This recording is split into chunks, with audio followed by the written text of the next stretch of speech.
Hello, my lovely potatoes.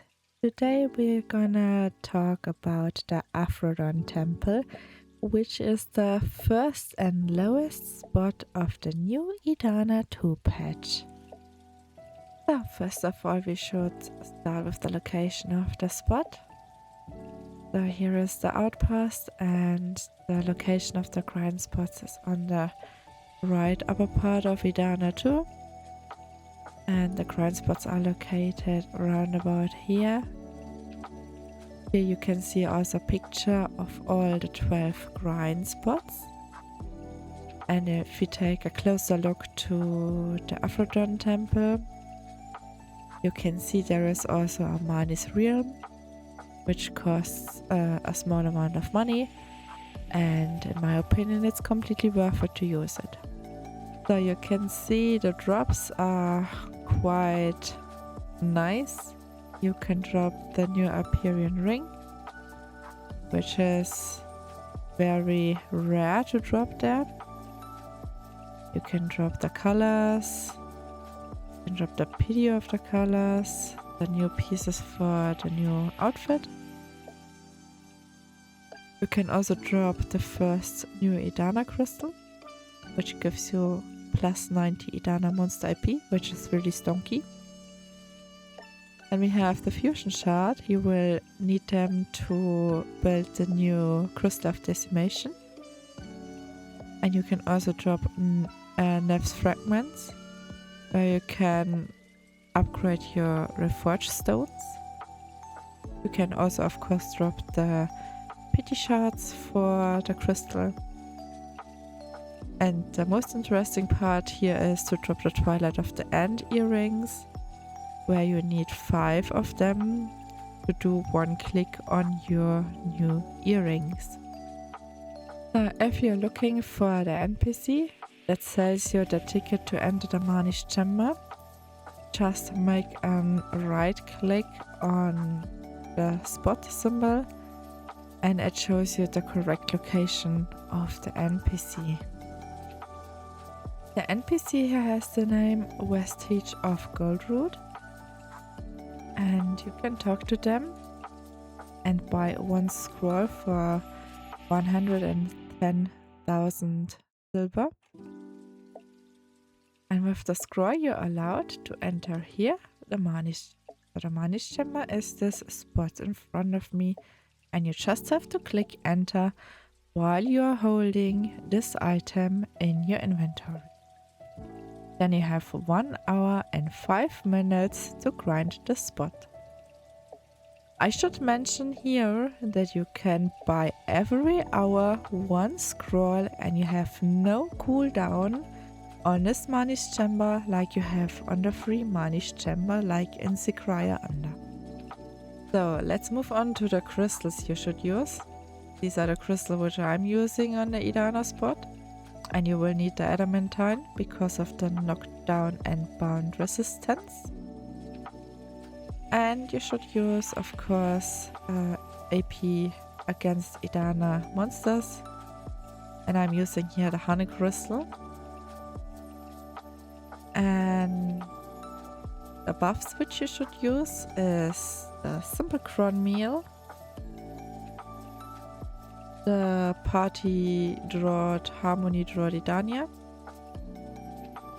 perfume of courage if you're not reaching the AP cap, and if you're reaching the AP cap you should use perfume of deep sea. And if you are lower AP you should use the perfume of envy, because this one gives you 25 AP, which is 5 more than the courage perfume. And of course all the standard stuff like body enhancement and adventure spoon, and of course the all IP scroll or the house buff if you have one.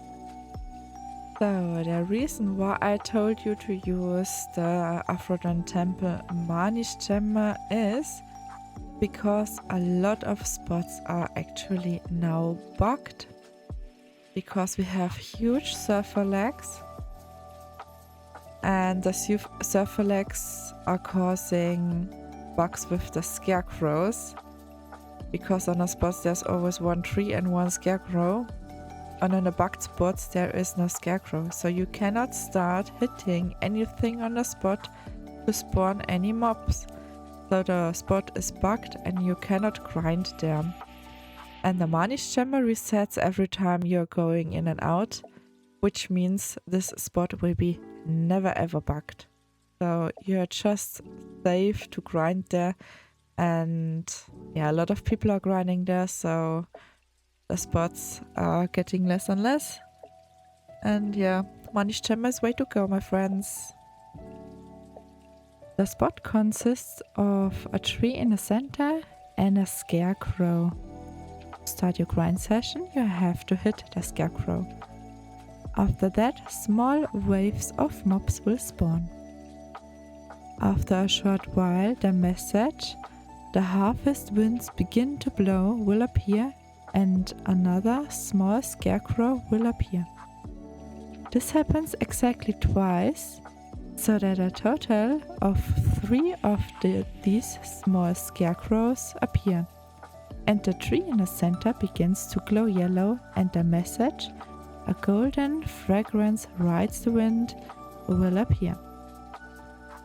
The mobs will continue to spawn in small waves after that. There are 2 mechanics to keep in mind there. In the first mechanic, a large white pig spawns and kill all the mobs.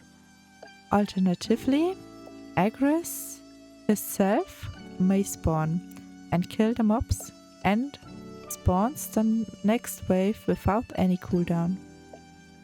The second mechanic causes a large scarecrow to appear. It cannot be attacked at first.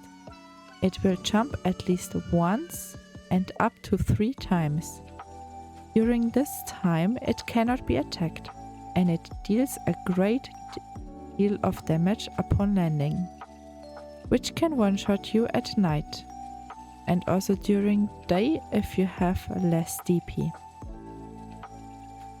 It will always land where you were standing when it starts to jump. So avoid standing in just one spot while the scarecrow is jumping. After one of its jumps, it will become attackable. The goal is to kill it as quickly as possible. The order of the mechanics is simple. Normal waves of mobs are spawning, then the pig will appear and kill the mobs, and then the large scarecrow will start with its jumps. And then everything will repeat. Sometimes there are also 2 normal waves of mobs. There is also an AFK mechanic at the spot, but you can only trigger it if you kill the mobs fast enough. It will take you around about 15 minutes to trigger the AFK phase. If you're too slow, one of the small scarecrows will despawn and the tree in the middle will stop glowing yellow. The AFK phase is essentially a damage check, but even if you don't trigger it, the spot is still valuable. After the first AFK phase, the second AFK phase will start sooner because the 3 smaller scarecrows remain in the place and don't need to be reactivated. And that's it. Thank you so much for watching this video. I hope it helps you. If you have any questions, write down below in the comments or ask me in one of my next streams under Unicorn on Twitch. See you, have a nice time, and bye bye.